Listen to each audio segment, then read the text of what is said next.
네, 감사합니다. 오늘은 하나님 앞에서 진리는 무겁게라는 제목으로 하나님의 말씀 함께 나누도록 하겠습니다. 오늘 본문 사도행전 24장은 사도 바울이 총독 벨릭스 앞에 서서 이제 재판을 받는 그러한 장면입니다. 바울은 앞서 23장에서 예루살렘의 성전에서 체포되었고 그를 죽이기 위해서 유대 지도자들이 한 40명 정도 되는 사람들을 동원하게 되죠. 그리고 그들이 이제 사도 바울을 죽이려고 합니다. 그들이 이렇게 고백을 했었습니다. 바울을 죽이기 전에는 먹지도 마시지도 않겠다. 그러니까 맹세까지 하면서 바울을 죽이려고 한 것이죠. 그러나 하나님의 도우심으로 바울은 밤중에 가이사랴로 이송이 되고 총독 벨리스 앞에 이제 공식적으로 재판을 받게 되는 그러한 됩니다. 그런데 이 재판에서 유대 지도자들은 그를 단순히 죄인으로 고발하지 않습니다. 그들은 바울을 이단의 우두머리요, 또 세상의 질서를 더럽히는 자, 그리고 이제 성전을 더럽힌 자, 그렇게 고소를 하게 되는 것이죠.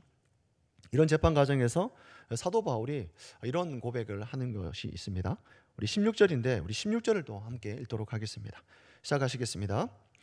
이것으로 말미암아 나도 하나님과 사람에 대하여 항상 양심에 거리낌이 없기를 힘쓰나이다. 아멘. 바울의 이 고백을 보면 오늘 우리 모두에게 던지는 그러한 질문과도 같은 것 같습니다. 이런 말이죠. 나는 지금 누구 앞에서 무엇을 기준으로 살고 있는가 하는 그러한 질문을 우리에게 던지고 있는 것 같습니다. 오늘 이러한 관점에서 하나님 앞에서의 신앙이 무엇인지 오늘 두 가지로 말씀을 나누도록 하겠습니다. 자, 그렇다면 어떠한 삶이 하나님 앞에서의 신앙일까 하는 것이죠. 첫째는 신앙은 양심 앞에서 살아가는 것이다 라고 합니다. 양심 앞에서 살아가는 것이죠. 자, 사도 바울은 지금 벨릭스 총독 앞에서 유대 지도자들의 거짓 고소에 대해서 스스로를 변호하고 있습니다. 그런 예루살렘에 올라가서 목적은 이제 순전히 경건하게 예배를 드리기 위함이었고 어떤 밀련도 또 선동하는 것도 있지 않았습니다. 그리고 그가 다시 이렇게 얘기했던 것이죠. 16절에 다시 보면 제가 읽어드리겠습니다. 이것으로 말미암아 나도 하나님과 사람에 대하여 항상 양심에 거리낌이 없기를 힘쓰나이다. 여기서 양심이라는 말은 함께라고 하는 단어와 보다라는 말이 결합된 이 말입니다. 그러니까 나 자신과 함께 나를 지켜보는 내 내면의 눈, 이런 표현이 되는 것이죠. 그러니까 내 속에서 경고하는 장치와 같은 겁니다. 이 양심이라는 게 그런 것이죠.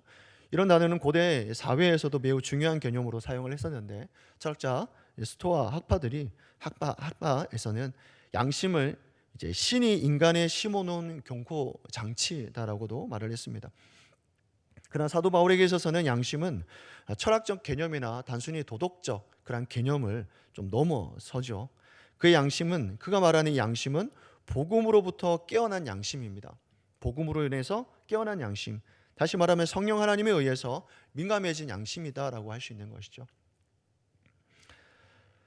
양심이 거리낌이 없다라는 말은 단지 죄를 짓지 않았다라고 하는 그런 그 의미 이상입니다. 다시 말하면 사도 바울은 언제나 하나님 앞에서 살고 있는가 하는 그러한 질문을 끊임없이 그 스스로가 했다는 것이죠. 바울은 항상 자신의 삶을 돌아보면서 지금 내가 하나님 앞에 서 있는가, 하나님 앞에서 내가 잘 살아가고 있는가, 이런 물음 가운데 살았던 것 같습니다. 그가 사는 삶의 방식이나 말을 고르는 태도나 또 관계 속에서 행동까지 모두가 하나님 앞에서의 그 정직함이라는 것이죠. 하나님 앞에서 살아감이 연결되어 있습니다. 그렇습니다. 성도의 삶도 이와 같다라고 봅니다. 우리는 매일 선택하고 판단하며 살아가지 않습니까? 그런데 그 선택의 기준이 사람의 시선인가 아니면 하나님 앞에서인가 하는 것이죠. 끊임없이 오늘 우리에게도 질문하는 겁니다. 분명 하나님 앞에서 사는 삶이 때로는 우리에게 불편함을 주기도 합니다. 하지만 하나님은 그러한 사람을 통해서 일하신다라고 하는 것이죠. 그렇기 때문에 하나님 앞에서 사는 것이 중요하다라고 오늘 본문 우리에게 잘 말씀해 주는 것 같습니다. 그렇게 하나님 앞에서 사는 저와 성도님 되시기를 주 예수 그리스도의 이름으로 축원합니다. 아멘. 자, 어떤 삶이 하나님 앞에서 신앙일까? 자, 두 번째, 신앙은 상황이 아니라 진리에 무겁게 두는 것이죠. 진리에 무겁게 둔다라고 하는 것입니다. 사도 바울은 예루살렘에서 순수한 목적으로 올라갔음에도 불구하고 이단으로 몰리는 또 몰리고 또 성전을 더럽혔다고 하는 그런 억울한 누명을 쓰이게 됩니다.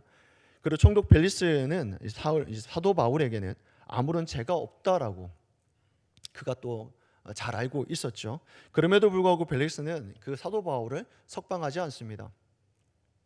사도행전 24장 22절과 26절을 보게 되면 이렇게 말씀합니다. 제가 읽어드리겠습니다.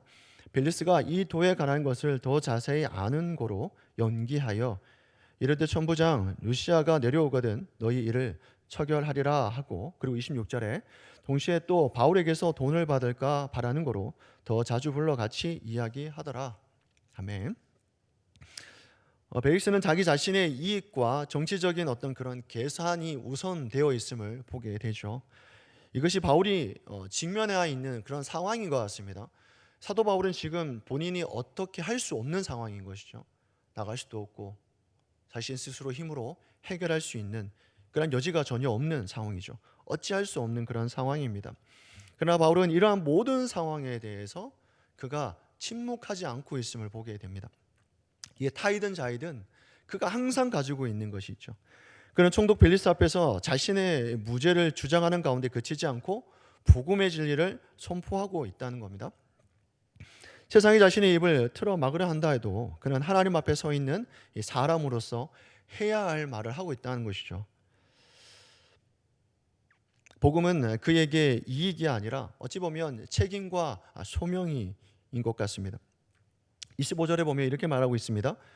바울이 의와 절제와 장차 오는 심판을 강론하니 벨리스가 두려워하여 대답하되 지금은 가라 내가 틈이 있으면 너를 부르리라 하고, 사도 바울이 의와 절제와 장차 오는 심판에 대해서 말했다라고 성경은 말씀합니다.